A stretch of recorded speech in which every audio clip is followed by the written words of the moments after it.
नमस्कार दोस्तों, मैं हूं सुरजीत श्यामल और आप देख रहे हैं वर्कर वॉइस डॉट इन। दोस्तों, आज मैं आपको जम्मू एंड कश्मीर का न्यूनतम वेतन बताने जा रहा हूं कि आपको कम से कम कितना न्यूनतम वेतन मिलना चाहिए। अभी जो मेरे पास नोटिफिकेशन मिला है उसके अनुसार, क्योंकि हो सकता है उसके बाद अगर कोई नोटिफिकेशन निकला हो, इसकी जानकारी आपके लेबर कमिश्नर ऑफिस के वेबसाइट पे है और न ही किसी अन्य वेबसाइट पे।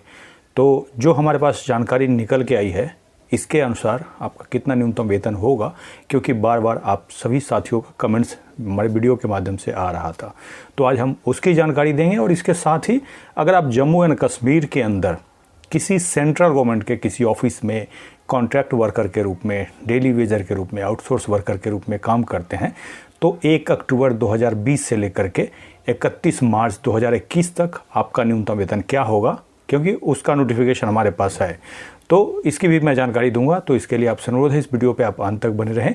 और इसके साथ ही अगर आप हमारे चैनल पे नए हैं तो जल्द से इसको सब्सक्राइब कर लें और बेल आइकन को जरूर क्लिक करें, ताकि हम इस चैनल पे आप वर्कर से संबंधित जो भी वीडियो अपलोड करें उसका नोटिफिकेशन आपको सबसे पहले प्राप्त हो। तो आइए दोस्तों, हम इसको स्टेप बाय स्टेप करके जानते हैं, लेकिन उससे पहले वीडियो को लाइक जरूर कर दें। दोस्तों, जैसा कि मैंने बताया आपको, मैं जम्मू एंड कश्मीर का लेटेस्ट न्यूनतम वेतन बताने जा रहा हूं। यहां पे मैं लेटेस्ट शब्द का यूज इसीलिए कर रहा हूं क्योंकि जो जानकारी हमारे पास निकल के आई है उसके अनुसार अक्टूबर 2017 में जम्मू कश्मीर सरकार के लेबर विभाग ने क्या किया था, आपका न्यूनतम वेतन रिवाइज किया था। और उस न्यूनतम वेतन रिवाइज करने के बाद आपका 50% बताया गया था कि न्यूनतम वेतन बढ़ा दिया गया है।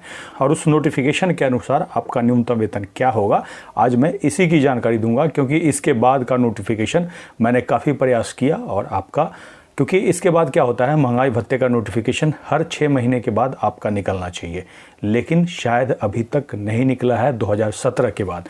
और जो नोटिफिकेशन हमारे पास अवेलेबल है उसके अनुसार 1 नवंबर 2017 से आपका न्यूनतम वेतन क्या होगा, आइए हम इसकी जानकारी ले लेते हैं। इसके बाद और भी बहुत सारी जानकारी मैं आपको देने की कोशिश करूंगा और ये भी बताऊंगा कि अगर आप जम्मू एंड कश्मीर के अंदर ही अगर सेंट्रल गवर्नमेंट का कोई विभाग हो गया, जैसे पोस्ट ऑफिस हो गया, रेलवे हो गया, इसके अलावा नेशनलाइज बैंक है, वहाँ पे contract worker, daily Vaser, outsource आदि के माध्यम से काम करते हैं, तो क्या मिलेगा। लेकिन उससे पहले जो स्टेट गवर्नमेंट का नोटिफिकेशन है जम्मू एंड कश्मीर का, उसकी मैं जानकारी दूंगा। और इसके साथ ये भी बताऊंगा कि ये जो न्यूनतम वेतन है किस किस उद्योग या नियोजित इकाई है उसके लिए एप्लीकेबल होगा। दोस्तों, इस वीडियो के डिस्क्रिप्शन में आपको हमारे ब्लॉग www.workervoice.in का लिंक मिल जाएगा, जिसको आप क्लिक करेंगे तो हमारे इस पोस्ट पे आ जाएंगे, जिसमें कि हमने जम्मू कश्मीर का न्यूनतम वेतन, जो कि लेटेस्ट है, और लेटेस्ट मैंने इसीलिए कहा है क्योंकि 2017 के बाद जम्मू कश्मीर लेबर विभाग द्वारा अभी तक कोई नोटिफिकेशन जारी नहीं किया गया है, जैसा कि हमने सर्च किया।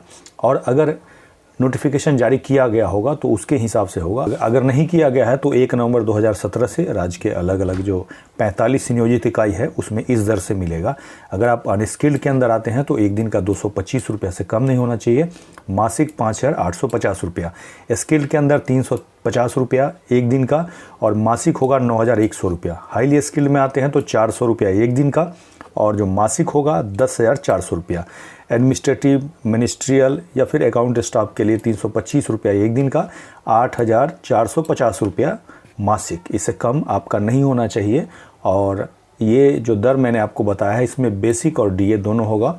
और मासिक वाले दर में अगर आप 26 से भाग देंगे तो एक दिन का आपका सैलरी निकल जाएगा। आप सैलरी स्लिप से मैच करा सकते हैं। इसके बाद अगर कोई नोटिफिकेशन निकला होगा तो नीचे कमेंट्स करके आप हमें ज़रूर बताएं। और इस दर से अगर आपको नहीं दिया जाता है तो जम्मू कश्मीर के अलग अलग ज़िले में जो लेबर कमीशन ऑफिस है वहाँ पे आप लिखित शिकायत कर सकते हैं और 10 गुने हर जाने की मांग कर सकते हैं। इसके बाद नोटिफिकेशन के लिए आप लास्ट में आएंगे पोस्ट के, तो यहाँ पे हमने नोटिफिकेशन का कॉपी दिया, इसको क्लिक करेंगे तो इस तरह से आपके सिस्टम पे नोटिफिकेशन खुल जाएगा, जिसको आप आकर के चेक कर सकते हैं। इसके अलावा जो मैंने आपको बताया है, जो 45 नियोजित इकाई कौन कौन सा है, कौन कौन सा उद्योग है, एनेक्सर ए के अंदर इन्होंने एक एक जो एम्प्लॉयमेंट है उसका नाम लिखा है, आकर के चेक कर सकते हैं कि कौन सा आपका उद्योग है, उसके हिसाब से आपको इससे कम नहीं मिलना चाहिए। आपकी जानकारी के लिए बता दूं कि न्यूनतम वेतन एक्ट के हिसाब से हर 5 साल के बाद आपका मार्केट के महंगाई के हिसाब से एक त्रिपक्षीय कमेटी बनाई जाती है जिसमें कि ट्रेड यूनियन के प्रतिनिधि होते हैं, उसके अलावा कॉरपोरेट यानी कि मालिक कहिए उनके प्रतिनिधि होते हैं और इसके साथ ही सरकार के प्रतिनिधि, तीनों मिलकर के मार्केट का सर्वे करते हैं और एक मजदूर परिवार को जीने के लिए कम से कम कितना न्यूनतम वेतन चाहिए उसका आकलन करते हैं रोटी, कपड़ा और मकान के खर्च पे। और उस कमेटी को न्यूनतम वेतन सलाहकार समिति कहते हैं, जिसके रिकमेंडेशन पे राज्य सरकार क्या करती है, गजट नोटिफिकेशन निकालती है अगर उसको एक्सेप्ट कर लिया जाता है तो। और उसी के हिसाब से 2017 में आपका न्यूनतम वेतन हाइक किया गया था, बढ़ाया गया था। उसके बाद हर 6 मंथ पे ऑल इंडिया इंडेक्सिंग के हिसाब से आपके राज्य सरकार के लेबर कमिश्नर ऑफिस को आपका महंगाई भत्ते का नोटिफिकेशन निकालना चाहिए, जो कि मेरी जानकारी के हिसाब से जो मैंने आपके वेबसाइट को सर्च किया है लेबर कमिश्नर ऑफिस को, तो कोई नोटिफिकेशन का कॉपी नहीं मिला है।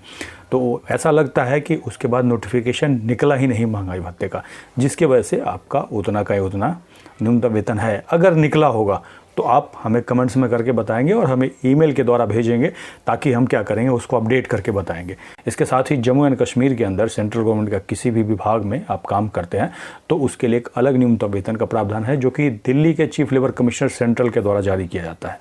और उसके बारे में जानना है तो उसके बारे में हमने पहले बता रखा है। उस वीडियो को देखने के लिए यहाँ पे आई बटन पे क्लिक कर सकते हैं। उसके साथ ही नीचे वीडियो के डिस्क्रिप्शन में भी आपको लिंक मिल जाएगा। और आप में से जो लोग भी जम्मू एंड कश्मीर से हैं और वो हमारे वीडियो को देख रहे हैं, तो किस तरह से आप अपने सरकार से जो महंगाई भत्ता का नोटिफिकेशन है उसको निकलवा सकते हैं, तो इसके लिए नीचे कमेंट्स करके बताएंगे तो मैं उसकी भी आगे जानकारी दूंगा। क्योंकि सेम इसी तरह से दिल्ली के अंदर भी हुआ था, सरकार लॉकडाउन के बाद नोटिफिकेशन नहीं निकालती रही थी और मैंने क्या किया था, एक RTI लगाया था। थोड़ा सा समय ज़्यादा लगा, लेकिन हार करके दिल्ली सरकार को नोटिफिकेशन निकालना पड़ा था, और जिसको जाकर के पीछे हमारे वीडियो में जाकर के देख सकते हैं। इसके साथ ही कोई भी सवाल हो तो नीचे कमेंट्स में लिख करके जरूर पूछिएगा। वीडियो को अधिक से अधिक लाइक करें और अधिक से अधिक शेयर करें, ताकि अधिक से अधिक साथियों तक ये जानकारी पहुँच पाए। इसके साथ ही विदा लेता हूँ, जल्द ही एक नई जानकारी के साथ मिलते हैं। धन्यवाद।